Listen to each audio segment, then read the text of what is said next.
Mm.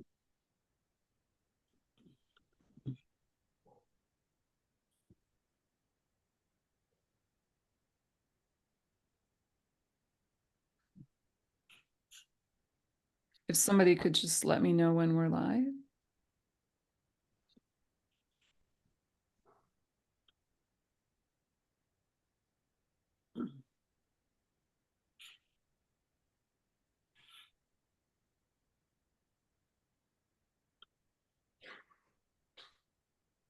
Can somebody send the link to Charlene?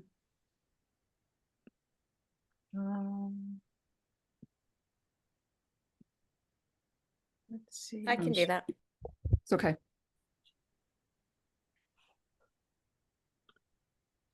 Okay, I think we are live.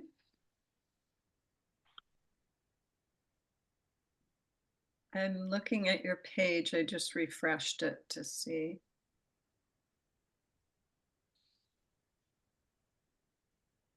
Yes. Great. Awesome. Thank you so much, Joan. Welcome, friends out there in Facebook land. Welcome to our panel this evening. Thank you all for stepping into what feels like a big moment in a powerful way. And I'm thrilled that we could be here to, I feel like we're presenting a bridge or, a bridge to another option than what we've been handed, which is basically an us against them, us versus them scenario. So if we could begin today, I would love for each of you to introduce yourselves and to tell us where you're coming from, and also maybe a little bit about what you are hopeful for. Let's start with Linda. Hi, my name is Linda Polio, and I am a consciousness doula and a frequency artist. And I live in Sedona, Arizona. And I am actually hopeful for the future, even though it looks a little sketchy right now. And I do think we have some rocky times ahead of us. I think these rocky times are going to lead us to a sense of unity and oneness, which is what we're going to be speaking about today. So I'm hopeful for the type of community and connections that we're making here and that other people are making around the world. So that's kind of where I am at right now. Beautiful. Thank you, Linda. Joan? Hi, I'm Joan Advent, and I'm in the Richmond, Virginia area. And today I feel like I am a human being. Like there's many things I could add to that, but that's the one I'm sticking with for right now. And I am hopeful. I'm hopeful about the hearts of humanity and other human beings. I do believe that when push comes to shove, we do have the capacity to meet heart to heart. And for me, that is like the invitation and the bridge that I want to be a part of building, creating, and maintaining. Beautiful. Thank you so much. Cerise? Thank you, Kay. My name is Cerise Rusich. In New Jersey. I am the co-owner of Aura Wellness, which is a wellness center in Tenafly, New Jersey. And I am hopeful for peace, and that during these very strong, energetic days ahead of us, that people can find the support that they need so that they don't feel alone. Thank you so much. My name is Kay Eck, and I'm in Sedona, Arizona.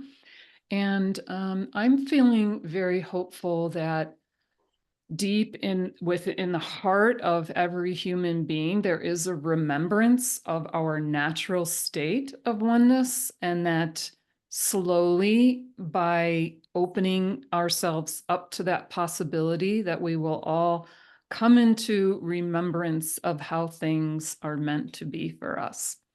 So I would love to get started today. Thank you all for those beautiful reflections. I would like to get started today by asking you all a little bit about your perception of what oneness is, and also about what it isn't, because sometimes I feel like it's a very esoteric concept, and I feel like sometimes it's made a little bit more understandable when we can kind of envision what it's not. So Cerise, could you get us started? Sure, happy to. Um, so oneness, um, to me, and it, I guess I really didn't understand this concept until probably about 5 years ago, where I was deep in meditation and was able to see for the first time the interconnectedness of all things. And that the only way that I was able to get there was by going in, inside, and really being in communion with my higher self. So before then, I would say if you would have asked me, what does oneness mean to you? I would have no idea, honestly. I wouldn't even be able to answer the question. But now that I've seen it and experienced it, and it's almost, to me, this oneness is just this understanding and this surrender that we're all together, um that there is no separation, and that someone doing something in one place, it does have a ripple effect elsewhere, because we are all connected. The trees outside, nature, is one of the best ways to see it and experience it, but because of this interconnectedness of all things, um, there's this um, there's this beauty to and this harmony of being able to see things as one. Um, am I making sense? I know like you said, it is pretty esoteric, but I guess I'll just start with that. Yeah, I love that. And because I'm wondering about that, the kind of instance that you had of understanding oneness. It sounds like you weren't really able to forget it, like it created a permanent shift in your understanding. And if that's true, do you also have moments of forgetting? Like, are there times when it doesn't feel like you have that knowing? Yeah, there are some times when I do forget, or the more I navigate in like a 3D world, and doing a lot of computer tasks or administrative type tasks, and I'm out of that, that flow, then sometimes I do forget about that feeling of that oneness. But it's but I feel it more when I'm in tune, when I'm surrendered, when I do spend time in meditation, or um, that's when I feel it the most. But yeah, when I get into mundane things, I forget about it. And for me, a lot of it has to do with, you know, for me personally, a lot of it is ego, because my ego gets in the way. And so when I start hearing my ego talk, then I realize, okay, I'm not in that oneness, because, I'm not in that flow of thinking about all things. And it's this oneness is also this feeling for me of this just overwhelming sense of love, which is interesting because you're wearing that shirt today, Kay, but it's just that's what it feels like to me. It's like this oneness and this just overwhelming feeling of love. And I can forget that when I'm doing mundane things, when I'm in this, when I'm really not focused, and I get, I'm into the mundane. Yeah. I love that you brought up the concept of ego being the voice of the separation, so to speak. And I'm wondering if it would be helpful for you to give an example of something that the ego would say that would be outside of oneness, would be in separation? Sure. Well, let's say I was I'd see a bunch of people somewhere and they would be talking about their plans over the weekend. And then if I would be thinking, oh, I wasn't invited, then my ego's getting in the way and it's getting, and that's not being in oneness. That's not being in flow and in the surrender.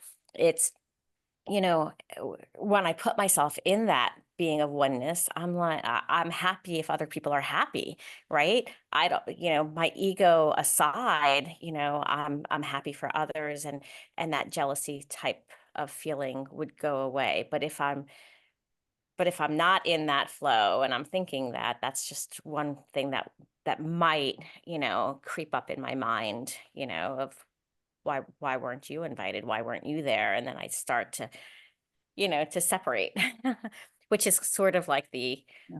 you know, the opposite or the antonym of, oneness. It's, being separate from others. And so, which again, I'd rather the feeling of oneness is definitely a better feeling and a better state to be in you know, than being worried about the ego and having that voice in my head. Yeah. Yeah, I can definitely relate to that. And I feel like when you're in the state of oneness, it's almost like, these little things that happen, just like they don't even register. They just kind of like roll off your back like a duck's, like water on a duck's back. So, Joan, can you please chime in here about what oneness is to you and what it is not? Sure. Before I dive into that, I just want to share a kind of a brief memory. I think it was from last week, where I had stopped into Trader Joe's to pick up a few things, and it was like a mob scene in there. And I was in the back of a long line with many people who were, in line with their things. And for me, that is like an ideal place to, like the choice point of oneness versus separateness. And I could feel the place of impatience or agitation, or feeling like, what's the shortest line? How quickly are these people moving? And I was able to pause and just like say a prayer and remember, like we're all here together. And can I bring some blessing energy to this experience, to this moment where we're all kind of in our own little driver's seat, or in our own little, consciousness or ego, going about our day. But here we are in this collective, and we're all together. And how can I like be a presence of that oneness, or of that connectedness in this state, which of course always helps me personally, and hopefully is having a ripple effect in all the other people around me. So from that example, I was also seeing the image of when there is like a large flock of starlings or other birds, and they're all flying together as one. And we know that there are individual little birds in the mix, but they are moving in unity and harmony. And so for me, particularly in the last year or so, like my intention and my prayer has been to take my place in the one body, like the one body of Christ.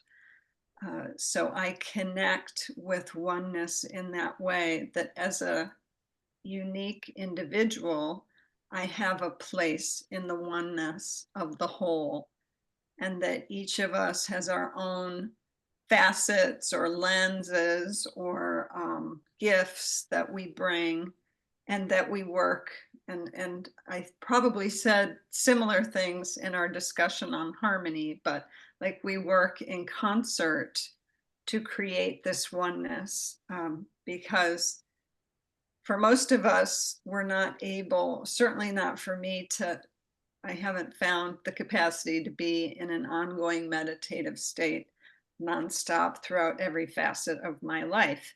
So, in order to, in a practical way, orient to oneness, for me, it goes back into these pieces where I'm looking at what's my place in the whole, how is what I'm doing impacting like the fabric of humanity or the hearts of humanity or all of creation, as Cerise had mentioned. So I'm going to pause there.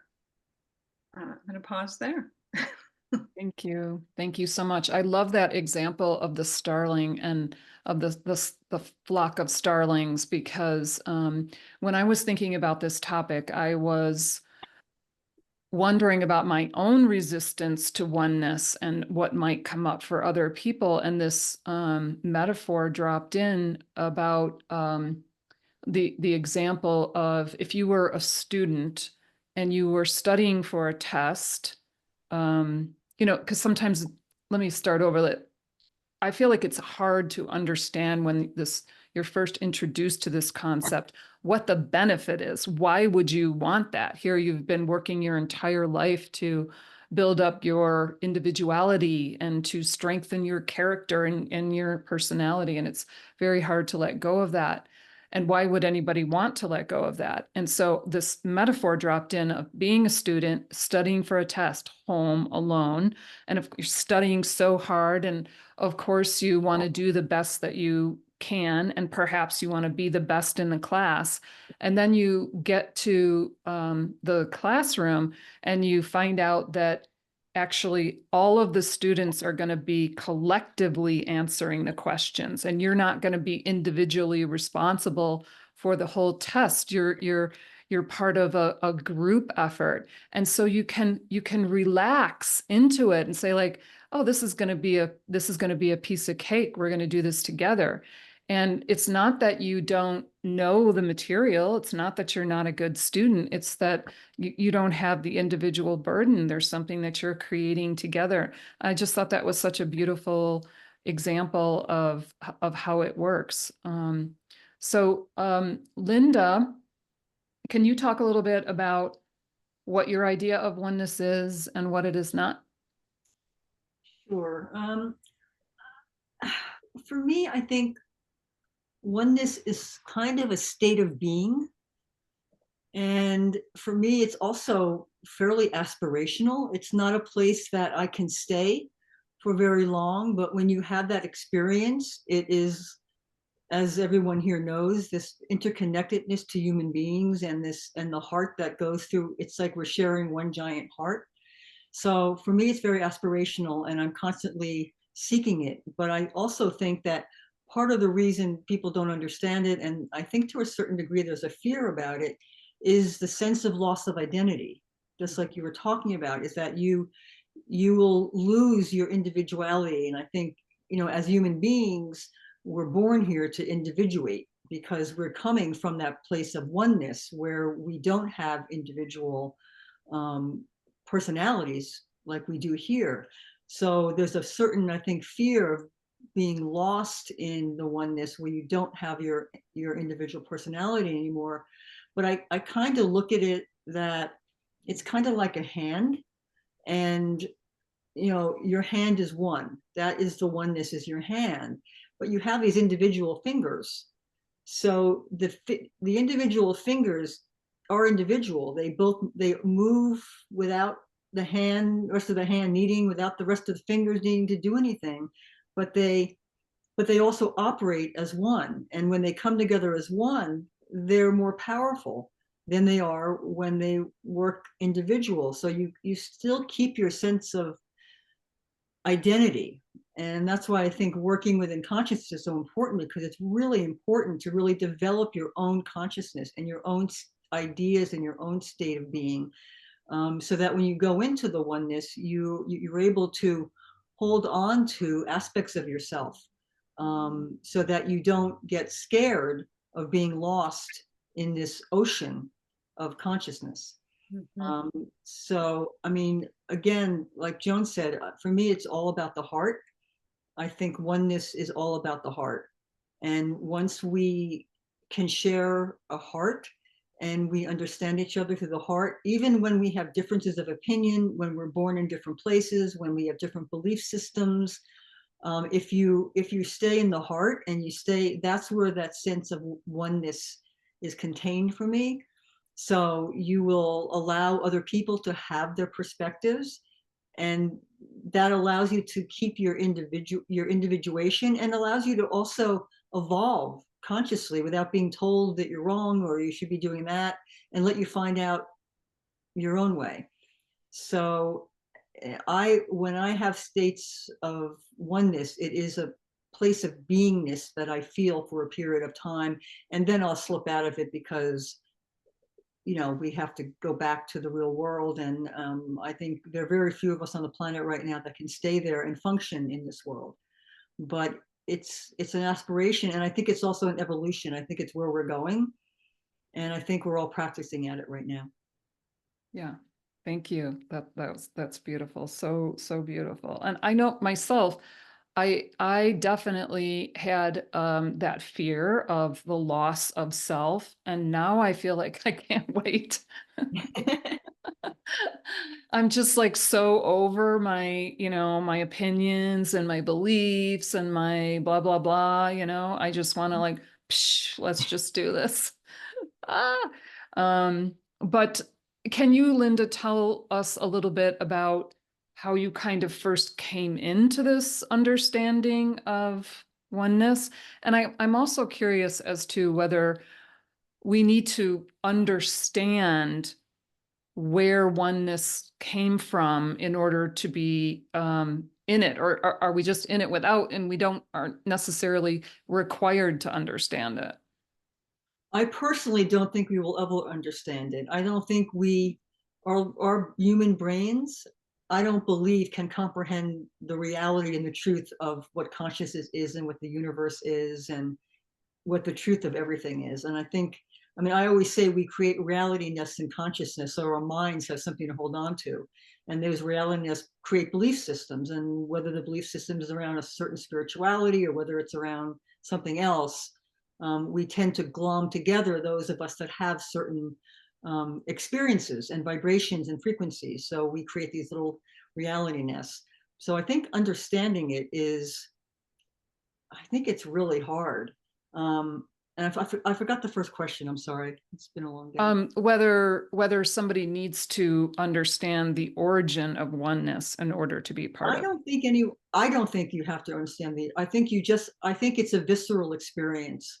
I think it's a resonance that you feel. When I have experiences, it's a resonance. And I find very often if I'm trying to think about it, it pushes it away.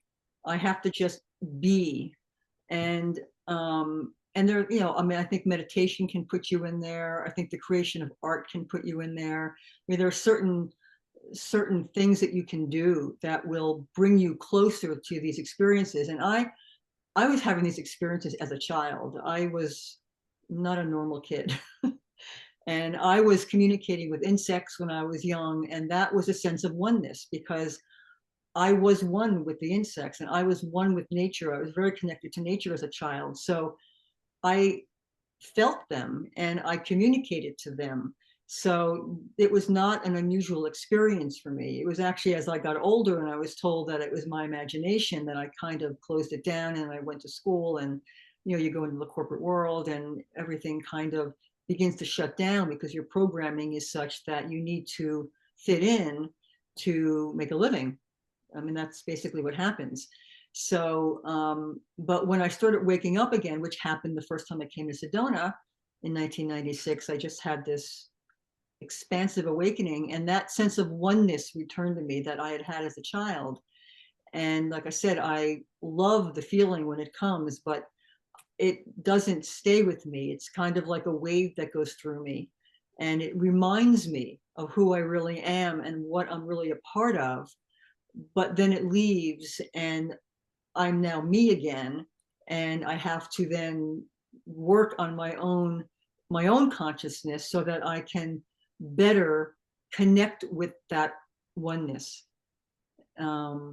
So yeah, I think that's kind of how, that's my experience with oneness. And I think, you know, it's really hard, and I'm sure everyone here has the same experience, is the language that we use for words doesn't generally really reflect the experience that happens, but we do the best we can because there are no words for the experiences that a lot of spirituality and consciousness have. And I think oneness is one of those words. It's the best word we have, but it doesn't really explain the experience when you're having it, because the experience is so big because you're with one with everything. So the word is really hard, doesn't contain the experience, but at least is something that we can share. It's a way to communicate it, so we have something to talk about and share our experiences with it. But I think oneness is a massive reality. Yeah. Yeah. I also had I feel like my first spiritual experience could be described as an experience of oneness. And I was a child as well. And I was in this park sitting underneath a circle of weeping willow trees. And I just, like you said, there's no describing it. It was just like this experience of oneness that was just like a dream, almost like a dream state. And I wonder, and I because of course I couldn't have described it at the time. I think I was 7 or 8 years old. So I didn't try to tell anybody. And I wonder how many children really do experience that and how often they are in the oneness state. You know, it would be so cool if we knew that. But Joan, I wanted to ask you, once you understand oneness, what does it require of you as a human being?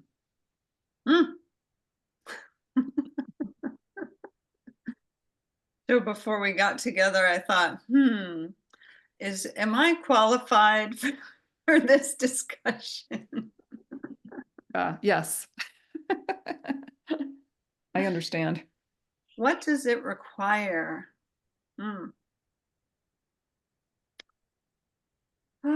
Well, in some ways, I want to say,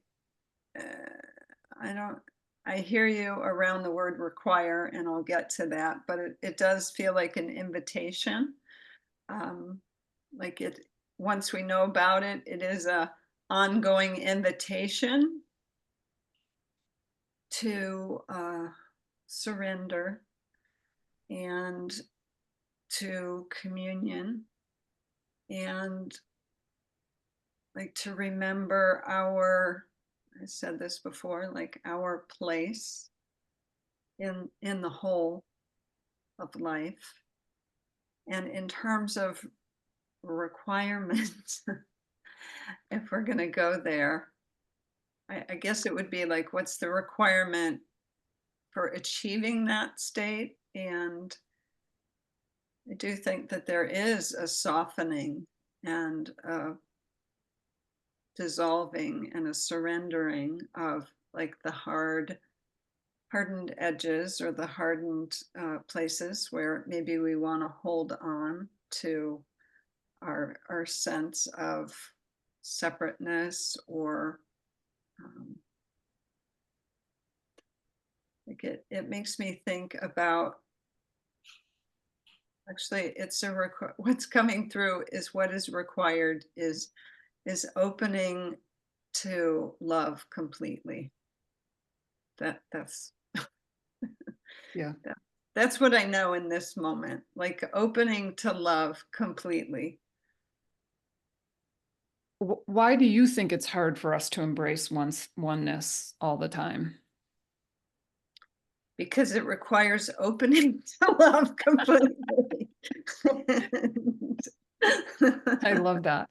I can only speak for myself, but once I understood and actually experienced the bliss of being in the state of oneness, of course my human being, like now I'm toiling to get back there at all times. And so, I'm walking down the street and somebody drives by too fast and I'm all like judgy about that. And then I'm saying to myself, why are you so judgy?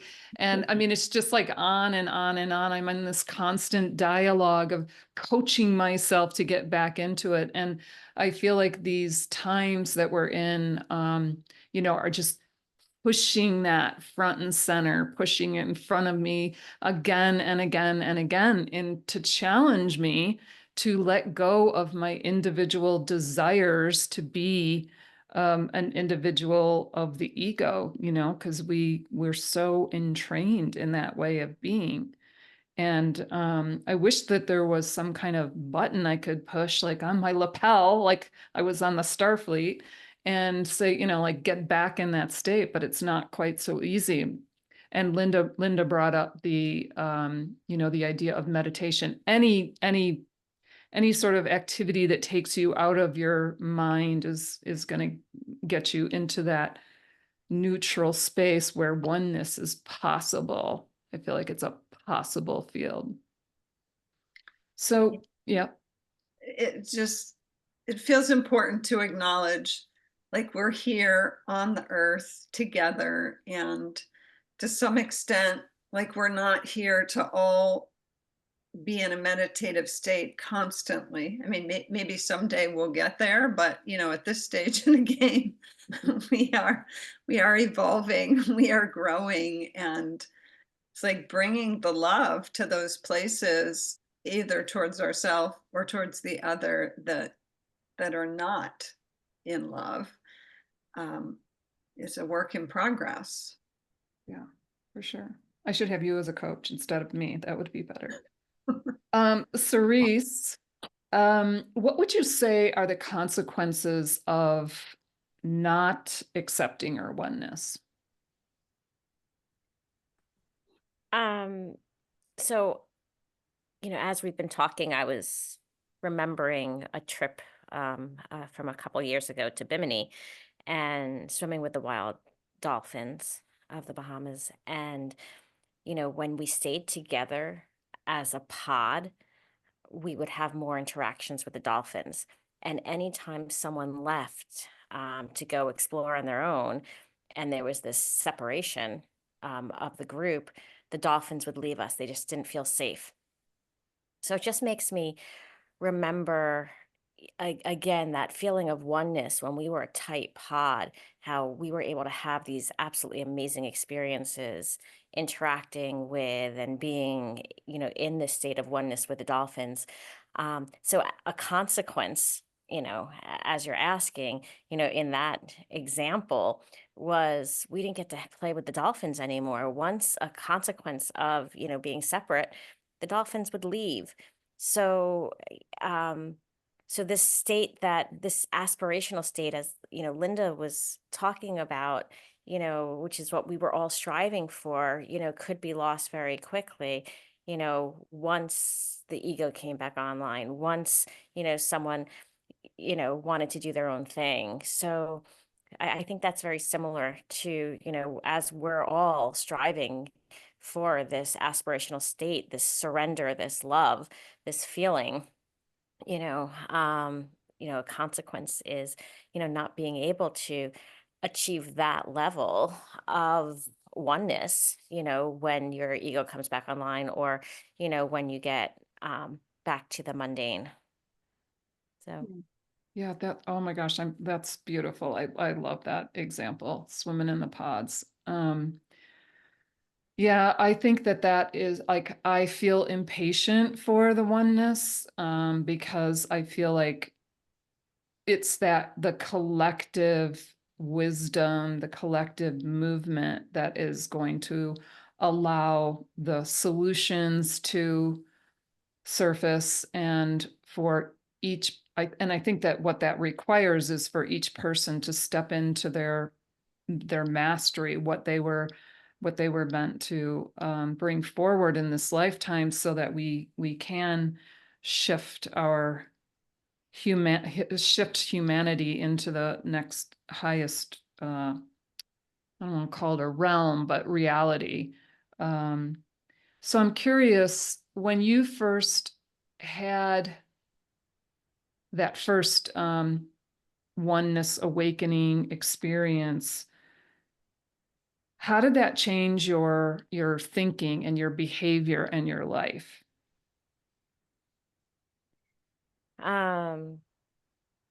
It made me want to do things in my life that allowed me to be in that space more often. So I didn't want, it made me want to really do a lot of work on myself, to work on my ego, to work on my shadow self. So it made me, first want to really go internal a lot to do the work and clear up things that needed to be cleared. But then it also had me look for community and others to learn from, and others that I can talk to about these subjects, which has been really helpful, because when people have that experience of experiencing oneness, when you try and explain it to someone that's never experienced it, they can look at you a little strange potentially. They might not understand because they're not understanding what you've experienced. So to find other people that have had similar experiences, um, is definitely helpful. But also for me, the consequence is just striving for feeling that and experiencing that more in my life, and feeling that, because I feel like there's a strength and an intelligence and a power that comes from oneness. Beautiful. Linda, can you talk a little bit about why you feel that oneness matters, if you feel that it matters? I do feel that it matters, but I also feel that wherever someone is where they're supposed to be. So, you asked before about the consequences of not being in oneness, and I think we're experiencing them now. This is why we're in the state that we're in right now. But consciousness is an evolution, and we have to go through experiences so that we can become more conscious. So I think we want to be where we're supposed to be. And as long as I think we're living on the planet, we are living in a 3D world, and we're going to have aspects of personality, we're going to have differences, we're going to have polarity. And I think oneness is something that we want to have people experience. And I work with people that are having awakenings a lot, and that's the beginning of oneness. That the experience of awakening is the experience of having a connection to oneness, and all of a sudden, everything you've been doing and living and believing begins to shift. And that's because you've expanded your consciousness beyond where you were, and you see that you're not just what you thought you were and what other people told you you were, but you are more than that. And oneness is what brings you into more than that. And so I don't think it's something that is bad if you're not there, and it's wrong if you're not there. We all would like to be there more, because those of us who have had the experience know how amazing it is. But you can't wake anyone up. They have to get there themselves. And then even when you have an experience, as we all know, you have it and it goes away. And for me, when that happens, a lot of the time, in fact, all the time, when you're in the experience, you absolutely know it's real. You know you're having the experience, and it is just so magnificent that you want to share that with everyone. But when you move away from that experience, it's like a dream, how you remember the dream, and as soon as you wake up, it just begins to drift away. And that's how the experience of oneness is. When it moves away from you, you begin to question, was it really real? How did it feel? You can't really quite hold on to the experience you had, because it's not of this world.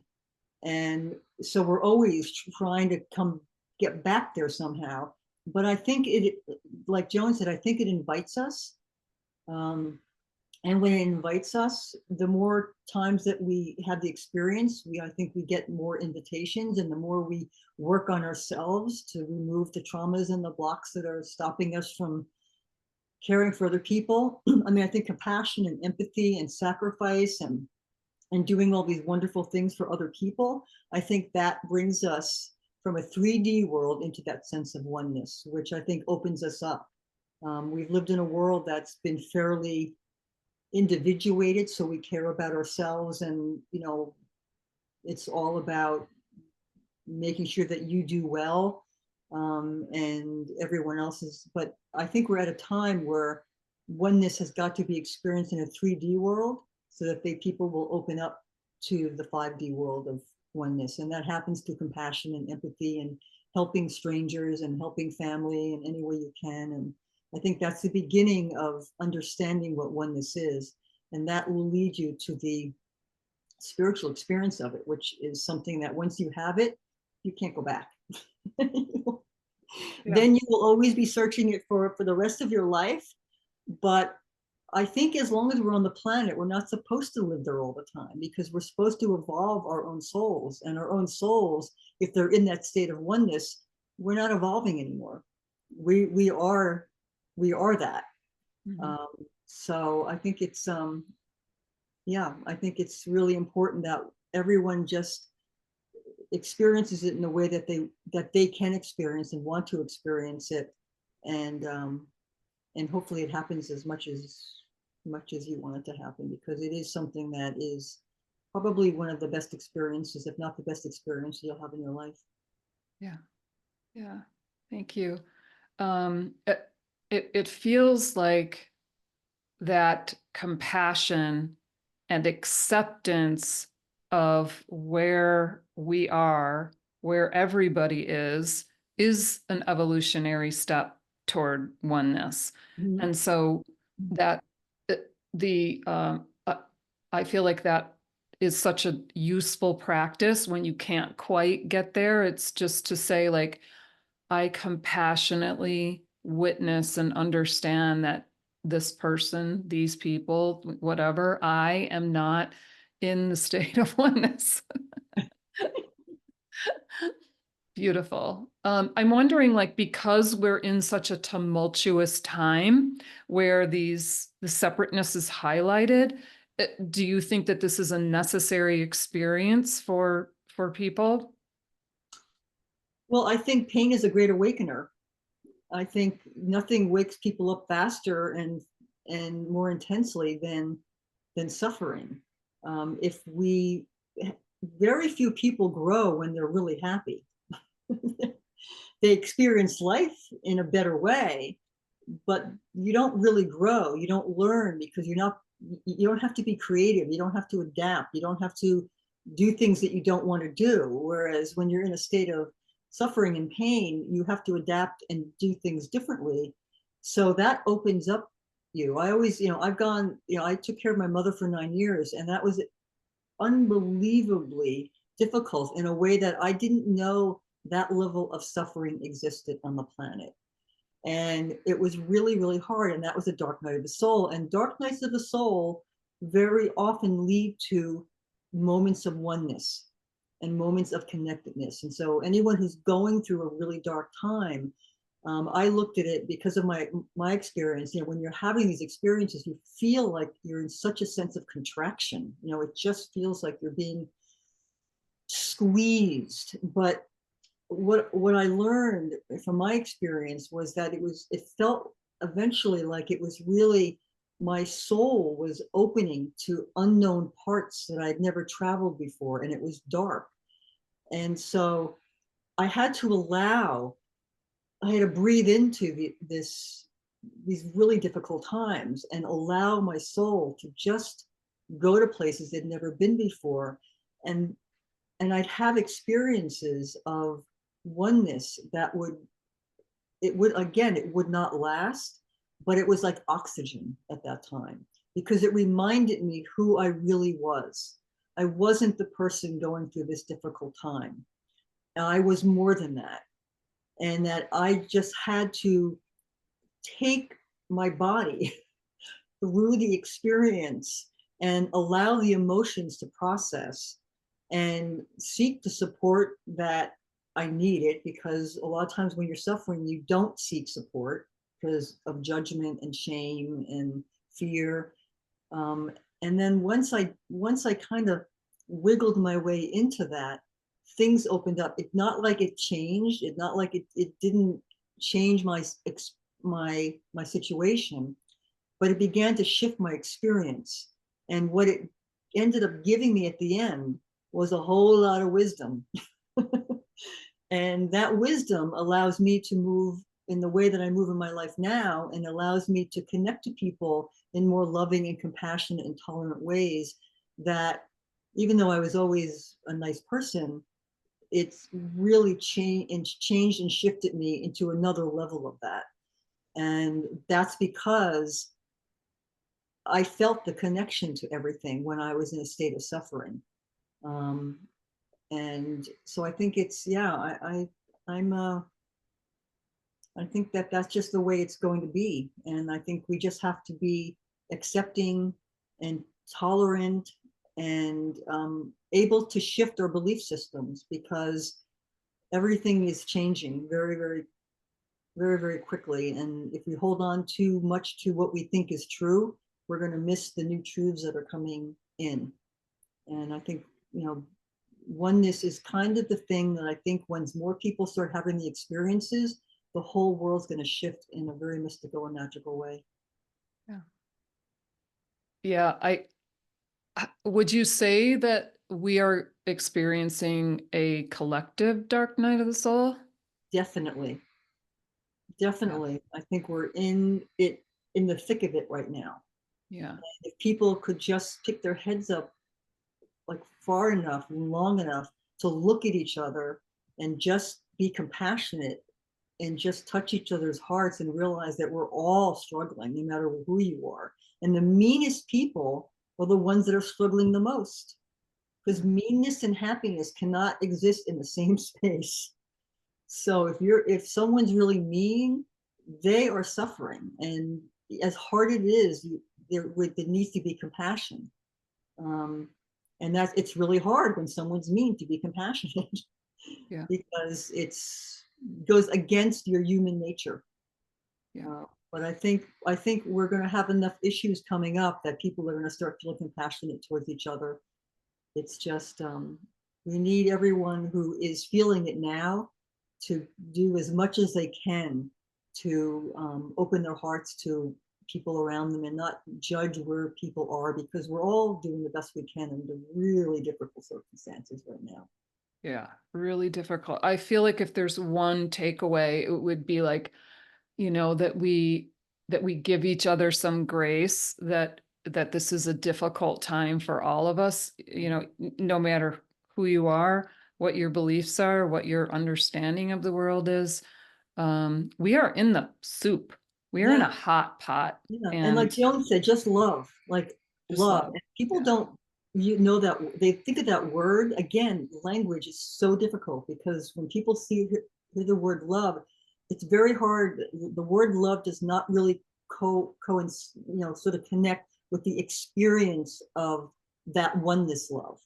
Mhm. Because when you have that oneness love in you, you can see that person through a different set of eyes, no matter what they're saying to you.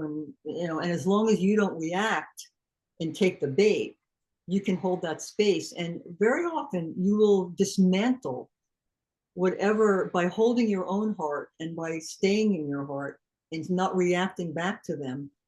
Throwing more toxicity, you can dismantle the toxicity that they're spilling out, and you calm people down, and then you can actually have a real conversation. Yeah. But everyone's a little nuts right now. Yeah. And that's okay. And I feel like it's important for us to recognize that going a little nutso and being angry and triggered and upset is understandable, and that it's okay. It's part of the process. And to allow people to have their hard feelings about you and what you're all about, and the state of affairs. Um, Joan, I was wondering if I could ask you about your vision for what a world in the embrace of oneness looks like and feels like. Thank you. Well, one of the things I was thinking of as Linda was sharing, it just occurred to me that the four of us are, we're all of the same culture. We're all from the same country. We're all from the Western world. And it seems to me that there are cultures, there are communities that have a more natural predisposition towards oneness than the culture we come from, and certainly the country that we come from. But to speak to your question, for me, it always begins with recognizing that we are a part of the earth, that we are a part of nature. I think it's Dr. Zach, what is it, Bush, who talks about that split. And for me, it starts there, and then kind of it can radiate out from that, knowing that we are a part of the natural world, we are a part of the earth, and then beginning to see each other as whether it's brothers or sisters or family, like part of the human family. And I don't think there's any way that we could ever accomplish that if we are continuing to be disconnected from the earth in the ways that we currently are. And for us to reconnect with the earth and reconnect with the sacred in the earth, which we are all a piece of and a part of, that we're here to not only enjoy the gifts of this planet, but to be wise stewards of this planet, and to do it together, as one, with each of our different perspectives and gifts and talents and lenses. So I think I'm going to just pause with that and Beautiful. share the wealth with whoever else wants to chime in on that one. I want to ask Cerise about this, but and I also want to get all of your responses to that question, but something just arose, and I'm wondering if it would be a little bit easier for us as a collective if we understood the trajectory and the evolutionary arc of what humanity is going through.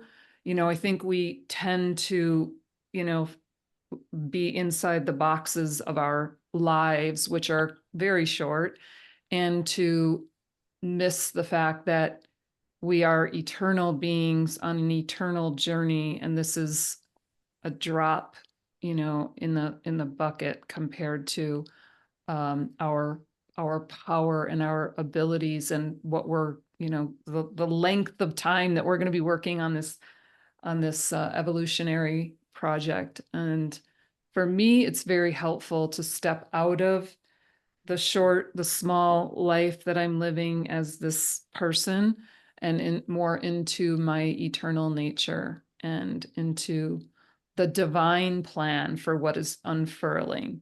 And then I can take my hands off the wheel and just pray for strength and grace. So, Cerise, can you describe what the world looks like in the embrace of oneness?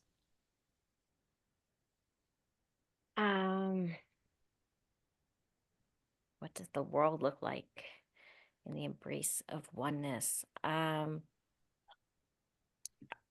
think it's utopia. That's sort of how I look at it. But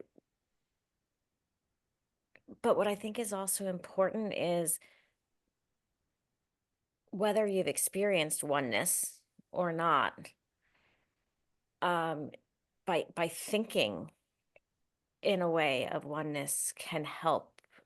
So for example, littering and doing pollution to the earth, you know, anything that you're doing that puts chemicals or garbage or anything, that's, you're leaving that for the next person, you're leaving that for next generations. So when you put that into your mindset, I think that's, if you haven't experienced that awakening type of oneness, that's a way to put yourself into oneness today, and just think, holistically like that about, all of your actions, your individual actions, and the impact that it has on others and future generations. Um, and that can help, I think, just, from a big picture perspective, see things. Um, but what it, but I think for me, what oneness looks like and is that state of just being in that state of love and that state of surrender. It's just this absolutely beautiful. Oh, a great image, I think, is the image from Avatar, the movie, where you see, under, it's almost like the mycelium, and you see how everything is interconnected, and it kind of glows. That to me is, doing something, in one place and then miles away, it can be felt or seen or touched or experienced, um, just that full interconnectedness of all things. I think that's a good image for me to just share of how I see oneness. Yeah, what's coming to mind for me is like this, that there's never any loss in oneness. There's only gain, there's only multiplication. Nobody loses. There's only more and more that we can experience and accomplish. Linda, I'm just going to ask you to close us out with your vision of oneness for the world. I think oneness to me is sort of the experience of caring. You, because you know the other person, or the tree, or the insect, or you care. So I think it is when we all begin to care for each other, for the planet. And I agree with Joan that it begins with the earth, because if we all begin to care for the earth and all its inhabitants on it, that is where oneness will begin to evolve. I think that's where it's going to finally take hold, is when we figure out that we can't keep destroying the planet, and we realize that we need the planet. The planet does not need us. It's at some point going to shake us off like fleas if we don't get our act together. But if we start caring about the planet, and everyone begins to care about the planet and the animals, and then that is going to lead us towards oneness. And so that is all about caring for every being that you come in contact with. So that to me is what oneness is. It's the act of caring for everything that you come in contact with. And that's what I see when we finally do create oneness. We all care way more than we do right now. Yeah, that's beautiful. I love that. I would say that for me, the caring begins at home. I mean, the earth is our home planet, but a person who cannot care for the land is not caring for themselves. So I would say that the only thing that you really need to do is focus on your care of yourself, your understanding of yourself, your love of yourself, so that because once you care deeply for yourself, you really cannot harm another. It's only in moments of forgetting your love for yourself that you're able to harm another. So I know that all of you, I'm going to switch this to gallery. Well, maybe not. I know that all of you join me in the prayer of love for the planet at this time. And I hope that our friends out there will take a look at, hopefully be inspired by this video to take a look within and get on the oneness bandwagon. So thank you all for being here today and for sharing your wisdom and insight and love. I appreciate it so, so much. Thank you. Thank you. Thank you. Get on the love train. Get on the love train. It's time. Yeah.